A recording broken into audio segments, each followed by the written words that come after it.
Welcome once again. Today we are talking about IAS 20. In our previous video, we have a video on IAS 16, which is property, plant, and equipment. And today we are going to talk about IAS 20. If you haven't subscribed to this channel, please do so and hit the bell icon so that anytime I post a video, you would be the first to, get it. So let's dive straight into it. IAS 20 talks about accounting for government grants and disclosure of government assistance.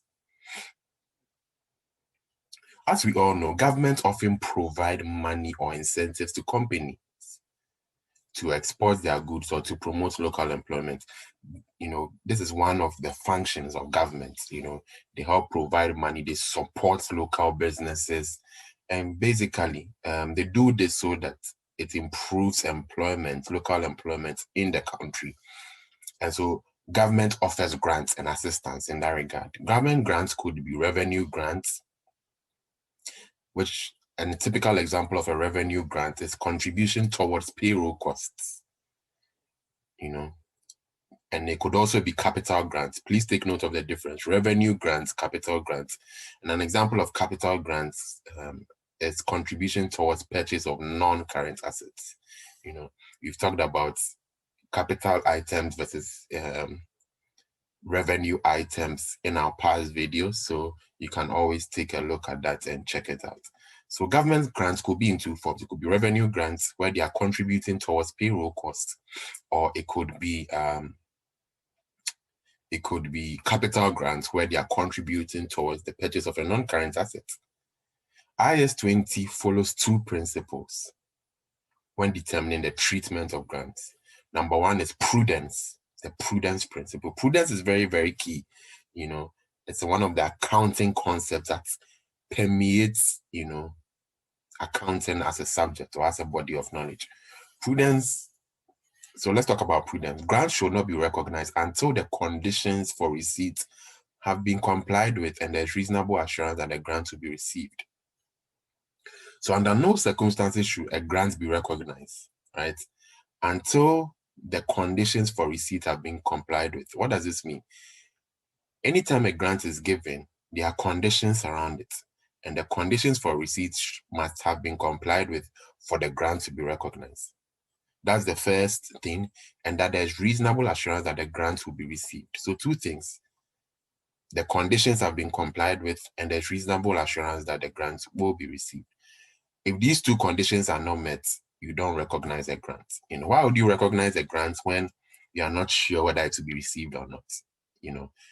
It is not reasonable to do so. It's not reasonable to do so. So the prudence, that's being prudent, right? We would want to be sure that, this grant is actually going to be received before we recognize it. Number two is accruals. The grant should be matched with the expenditure towards which they were intended to contribute. So this is in relation to the matching concept, right? Where the grant has to be matched with the expenditure. You always match revenue against expenditure. So grants should be matched with the expenditure towards which they were intended to contribute. Very, very key. Then let's talk about revenue grants. The recognition of the grants will depend on circumstances, on certain circumstances. If the grant is paid when evidence is produced that certain expenditure has been incurred, the grant should be matched with that expenditure. So in situations where the grant is paid in relation to an expenditure, then the grant should be matched with that expenditure. This is in line with the accrual concept. If the grant is paid on a different basis, an example would be to achieve a non-financial objective, such as the creation of a specified number of jobs, the grant should be matched with the identifiable costs of achieving that objective. So if the grant is paid on a different basis, what do we mean by on a different basis? When it is paid in line with a non-financial objective, then the grant should be matched with the identifiable cost of achieving the objective. Very, very key. So two things happening here. First one is that if the grant is paid when evidence is produced that certain expenditure has been incurred, then the grant should be matched with that expenditure. So here, The first one is grants, the grants being matched with expenditure. When there's evidence that a certain expenditure has been incurred. Number two is that the grants being matched with the identifiable cost of achieving a non-financial objective. The grants being matched with the identifiable cost of achieving an objective. So that objective could be like creating a specified number of jobs, So these are the two circumstances. Number one, let me repeat again, the grants matched with expenditure. Number two, the grants being matched with identifiable cost of achieving an objective. Very, very important. Very, very important. Presentation of revenue grants. IAS 20 allows such grants to either be presented as a credit in the statement of profit or loss or deducted from the related expense. So the IAS 20 allows us to treat it in two ways. Number one, you can present it as a credit in the P&L, right? Or deduct it from the related expense. The IAS 20 gives us that laxity to be able to present revenue grants. Revenue grants, very, very key. I hope that is clear. Then let's move on to capital grants. If you have any questions concerning this video, you can just leave a comment in the comment section and we'll gladly respond to that. Capital grants, IAS 20 permits two treatments. For capital grant, two treatments as well. You can write off the grant against the cost of the non-current assets and depreciate the reduced costs. So you write off the grant against the cost of the non-current assets. Or you can treat the grant as a deferred credit. So two ways. Number one, you can write off the grant against the cost of the non-current assets.